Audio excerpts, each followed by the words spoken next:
Македонската репрезентација во традиционално карате оствари одлични резултати на европскиот шампионат во традиционално карате, освојувајќи 19 златни, 18 сребрени и 50 бронзени медали, а се одржуваше на 20 и 21 април, сето ова во спортскиот центар Јане Сандански во Скопје.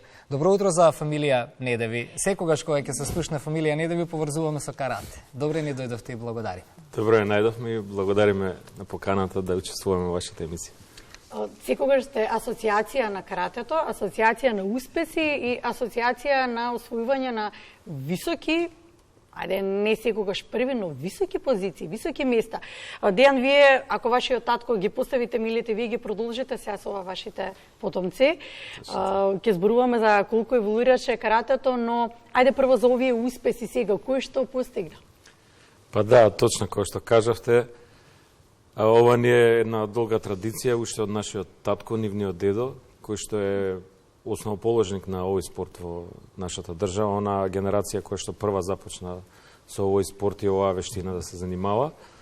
Они се трета генерација кои што вежбаат традиционално карате и за наша среќа се доста успешни, односно чекорат по оној пат кој што го трасира првично мојот татко, па потоа јас, мојот брат и мојата сестра. Значи, покрај нив на овој европски шампионат учествува 65 надпреварувачи од Македонија во сите возрастни категории, започнувајќи од најмладите, децата, кои што се надпреварува на 20 април, првиот ден. Најуспешни бевме во оваа возрастна категорија кај децата, бидејќи учествува најповеќе. Еве ги првите места за Филип и за Камелија. Да, Филип и Камелија, значи, беа најуспешни кај децата, освојувајќи по неколку златни и сребрени медали, тие сами ќе си кажат во која дисциплина, кој резултат го остварија. Исто така и останатите членови на репрезентацијата беа многу успешни, би ги споменал. Тоа е Дамјан Трајковски, Матеј Мангаровски, исто така Сара Вапски и други во моментот не можам да се сетам. Ако забравиме, важно да има многу. Тоа се многу признани и многу медали. Камелија, Филип, добро утро. Добро утро. Како сте? Добри. Тренинг имавте од Сабајлево или после емисија? Не, после. По колку години имате, ајде прво да ни кажете? Па јас сега 10 ке полнам. 10? Јас 12. Од кога почнавте да тренирате карате? Ја почнав да тренирам од 3 години и Никогаш нема да го остава. Да, никогаш, да. Камелија? Ја исто некаде од 3,5 на 4 години. Добро, кои совети најмногу се слушаа? Од тато, од дедо, од чичо? Сите ли зима учество? Па тука се разбира, да, и рече дека и сестрата исто така се занимава со каратето. Кој најмногу советуваш? Па сите советува. Кој е најстрог? Кажи ни, нема да кажем. Не знам. Не знам, сите, а? Камелија? Дедо? Ама треба малку строго, барем така е во спортот, тоа не е ништо од лоши намери, туку поради дисциплина предпоставувам. Гледајте какви успеси постигнуваат. Да. Кажете ни сега на овој шампионат што ви освоивте, ние имаме и подготвено инсерти од предпоставам тоа што не го пративте од тоа од Јане Сандански што се случуваше. Ева, ајде Филип, ќе почнеме од тебе како помал. Што освои? Па ја освоив 4 златни. Една во кихон ипон, една во кихон, една во поединачно кати и една во ката тим и една борби. Добро, само да го подпрашаме, Дејан, ова се дел сите од традиционалното карате. Да, надпреварувачки дисциплини кои што се карактеристични за овој тип на карате. Значи, дисциплините кои што ги спомна Филип се на јапонски изрази. Тоа се техника, кај децата се цени, катите, која што е борба со замислен противник, исто така има борба која што е договорена меѓу децата. Пред се тоа е од безбедностни причини да не дојде до несакана повреда, бидејќи се работи за деца. Тие борби се работат со максимална контрола и се со цел да тие научат како да ескивираат, како да блокираат и понатака после 14-тата, 15-тата година тие веќе започнуваат со слободна борба. Камелија, ти? Ја освоив 4 златни. Едната е во техника, во поединечна борба, во како екипна борба, како тим, во ката тим и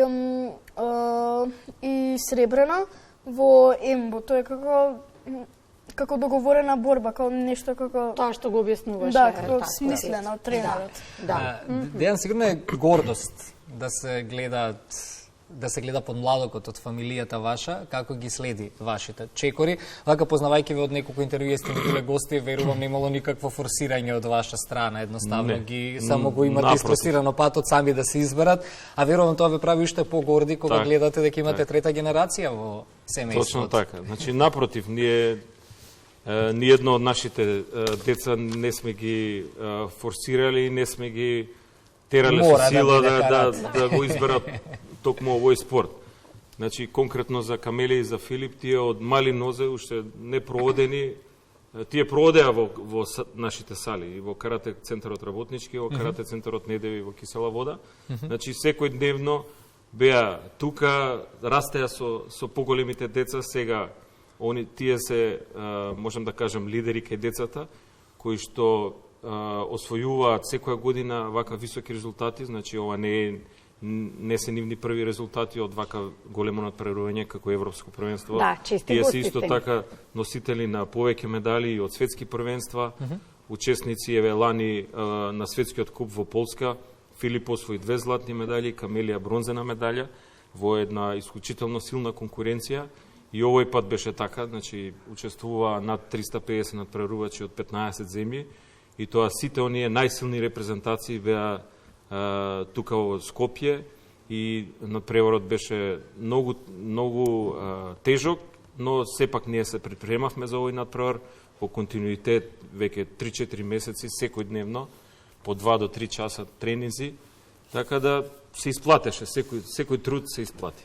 Ако кажавме на почетокот на разговорот дека вие ги поставивте темелите на традиционалното карате кајнет во нашата држава и го продолживте тој пат, го трасираат и помладите генерации, колку се променија нештата во поглед на каратето? Сега помладиве генерации имаат поинакви можности, верувам, за она кога вие активно се надпреварувате, иако си уште не сте престанати со надпреварување.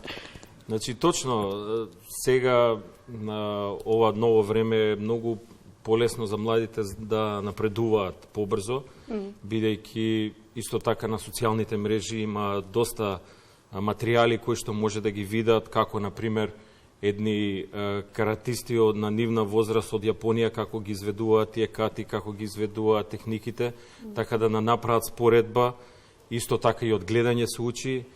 Да напоменам исто дека сме секоја година покрај овие надпревари кои што се држат на најразлични места, ние исто така учествуваме на голем број карате семинари кои што ги држат врвни јапонски инструктори ширум цела Европа и во светот. Така да без посета на такви големи карате семинари, без учество и без доаѓање до нови сознанија и до пратење на сите новитети во карате спортот не може да се постигнуваат вакви врвни резултати. А постојано ли има новитети? Веројатно каратето треба да се истражува. Не завршиле, неверојатно ова кога ќе слушнеш колку има нешто што треба да се истражува. Во меѓународни рамки каратето, односно надпревари за карате се држат повеќе од 50 на години, но како поминува времето, така и се развива оваа вештина и овој спорт во поглед на надпреварувачки дисциплини, во поглед на надпреварувачки правила.